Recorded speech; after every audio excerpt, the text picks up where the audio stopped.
Hi guys, it is Tamara. Thank you so much for coming back to my channel. Welcome back today.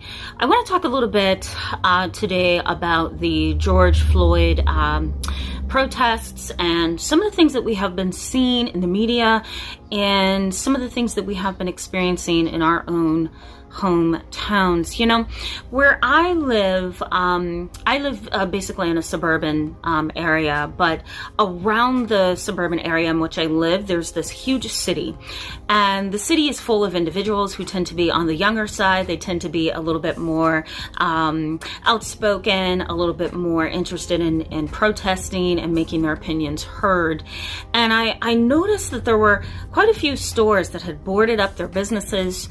They had also put messages on their storefronts and on their business windows saying things like, you know, peace only, or, you know, peaceful people welcome, or they would put some kind of message, even inspirational sayings on their, you know, on their boards to protect their businesses. And I found, you know, this situation regarding George Floyd to hit home pretty closely.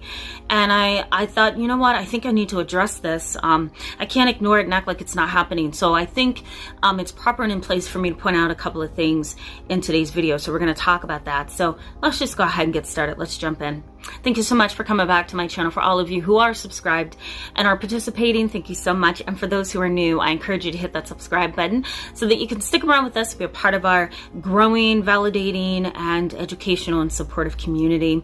We do a lot of conversations about mental health, but we zone in, and I specialize in trauma, emotional and psychological trauma. So many of my videos have a foundation of psychological and emotional trauma knowledge. So I welcome you. The benefits for you in today's videos that I'm going to highlight a couple of psychological terms and sociological terms that may apply to what's going on in our world right now. So in the last video, it was a little bit of an informal vlog where I kind of aired my thoughts about the George Floyd protests and riots and the looting, the revolution. You know, I might as well call it a revolution. It feels like a lot of people are trying to undo the racism and institutionalized discrimination that has kept us bound for so long. So it is pretty much like a revolution, you know. But, you know, as I look at our history and, you know, I examine the history of racism and discrimination and social injustice, I see a clear pattern between, you know, the rioting and the revolutions and the protests of the past. Riots and revolutions have a long history that is steeped in anger, resentment, pain, and trauma. It is steeped also in intergenerational trauma. So the rioting and the protest and the looting that we see right now that's happening across the nation is not really a new thing. In fact, it's pretty old. And I think people are getting really tired of using that form of communication, using that form of language. And so it seems to escalate in its violence every time that avenue is utilized to speak and to make one's emotions known. Rioting, you know, has a really interesting history. It's been a part of us in 180 countries. Okay. Some research suggests that there are riots, protests, and revolutions in over 180 countries to date, and that rioting and protesting and revolutions tends to result in not only trauma, but mental health problems and emotional problems, okay? But I want to highlight a couple of things that we need to look at when we think of the protesting and the rioting and the looting that's going on. And the first thing that I think that we need to really think about is something known as collective trauma. Collective trauma is the idea that you're experiencing a situation that has caused trauma, okay? And instead of experiencing it on an individual level, you're experiencing it in a group level, at a collective level, right? It's a trauma that everyone has been impacted by. It's a trauma that has impacted the thinking, the perception, the emotions, and the behavior of people as a whole, right? Like the George Floyd protest. I think that trauma has widespread impact on our nation. It's a collective trauma. It's something that has touched the hearts of many. It's made many angry. It's made many feel emotionally drained and psychologically manipulated and upset, right? And abused by people who claim to support us and protect us. So I think that collective trauma has really impacted every individual across the nation that has a heart, right? That wants things to be better. So you want to kind of look at these protests and these riots and these revolutions that we're going through right now as a collective trauma. It's a response to a collective trauma. Okay. The next thing is something known as groupthink. And I've talked about this on my channel a lot in the past. Go ahead and scroll through the channel. You're going to see where I talk about learned helplessness and internal and external locus of control, and where I talk about groupthink. Groupthink is the whole idea that, you know, there's one group against another group, okay? And these people the people in the group hold the same mentality. They hold the same emotional responses and reactions. They're not individual. They tend to hold the same emotions and thought patterns and perceptions about life that their counterpart does. There's nothing individual. And these are the kind of individuals who tend to be a part of riots. These are the kind of individuals that tend to loot. They're engaging in looting behaviors. They're engaging in vigilante behavior. These are the kind of individuals who get sucked in by racism, right? It's a learned response to the environment.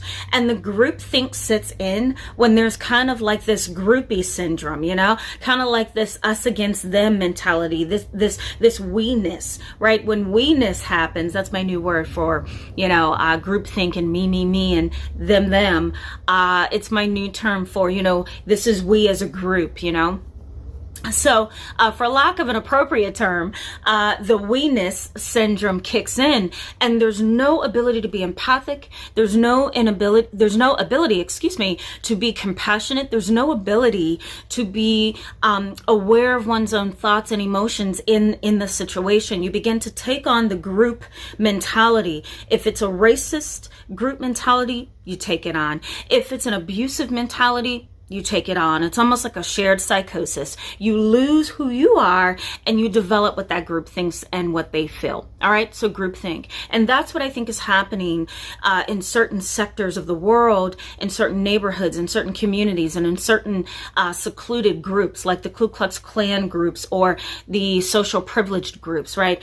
They kind of have that groupthink mentality where everybody does the same thing. They can't think and feel for themselves. And that's a truly sad reality. All right. The next thing I think that we need to be concerned about is something known as diffusion of responsibility. Diffusion of responsibility is a sociological concept that focuses on individuals who stand back and say, you know what, I'm not going to get involved, and I'm not going to get involved because I honestly and truly believe that somebody else is going to take up the responsibility. So I'm just going to, you know, act like I don't see it, you know.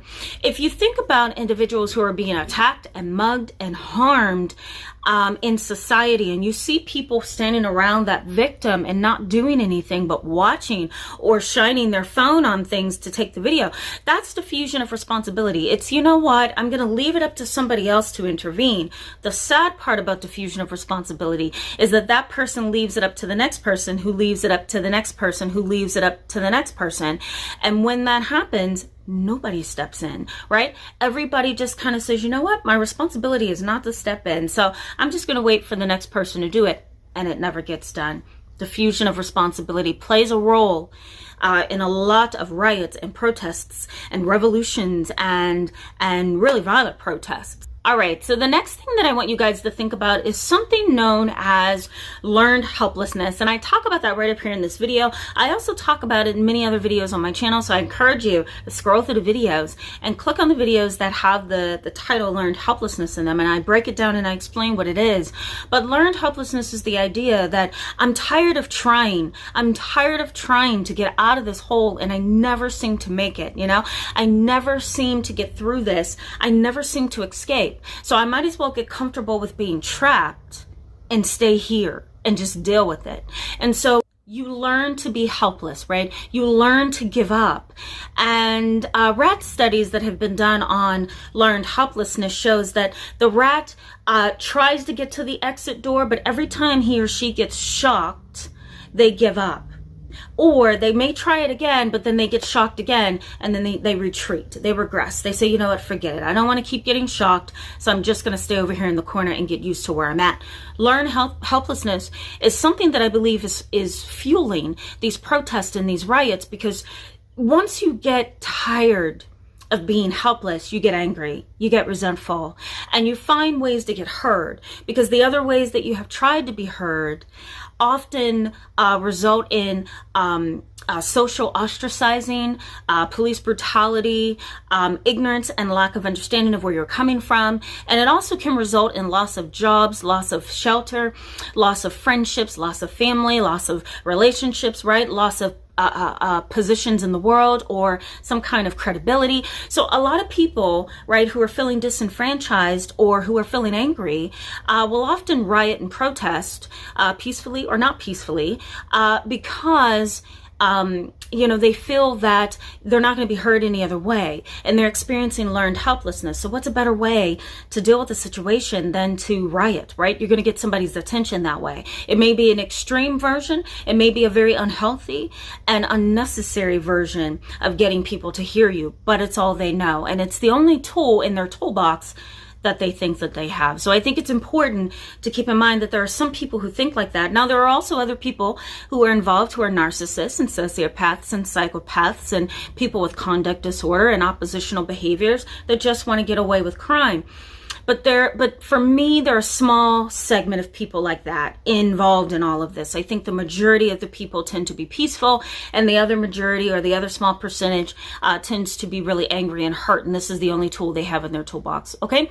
And last but not least, I think when riots happen and protests happen and revolutions, I think it's important to keep in mind that there's a kind of grief and loss that happens when somebody is brutally murdered or brutally abused in society, and the video and the reports become public. There's a sense of loss there, Also, there's a sense of grief there, because you start thinking, well, that could be my loved one, right? Or you start thinking about the political angle of all of this. You start thinking about kind of how that one individual may have negatively painted your culture, your ethnicity, your group, or you start to think about the contributions you haven't made as an individual to society that could have stopped this or could have made things better.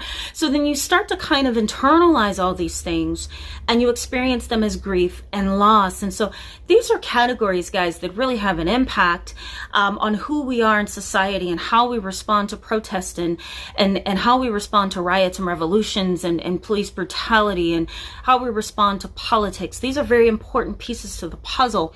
One last piece that I want to bring up, and that's the mental health piece. Now, research suggests that there's no real research that confirms a connection between riots, protests, and revolutions and poor mental health. However, if you look at major events like natural disasters, right, hurricanes and tornadoes, if you look at things such as, huge forest fires or huge neighborhood fires, right, or you look at things like community violence or urban violence or gangs, and the connection between those things and mental health and mental illness and poor mental health, then you can clearly see that there's a connection here. Now, will these riots and protests and revolutions result in poor mental health among these people who are involved and not involved? Absolutely. I think there's a possibility for anxiety. I think there's a possibility for depression. And I also think that there's a possibility for trauma. And I don't mean necessarily direct trauma, but also, again, collective trauma. And then number two would be, I'm trying to think of what it is. It's collective trauma. And then the other thing would be vicarious trauma. That's what I'm trying to say. Indirect trauma. So, these are things that are likely to happen. And you're also likely to go through the stages that I talk about right up here in this video. The stages of grief, the 5 stages of grief. So, riots and protests mean a lot in our society, and they have a huge way that they impact the way that we think and the way that we behave in society. So let me know what your thoughts are in the comment section below. Thank you so much for being with me today, guys. I encourage you to give it a thumbs up if it was helpful. And don't forget, there's going to be a live YouTube video coming up at the end of June, so stay tuned for that. All right, guys, I'll see you soon. Bye-bye.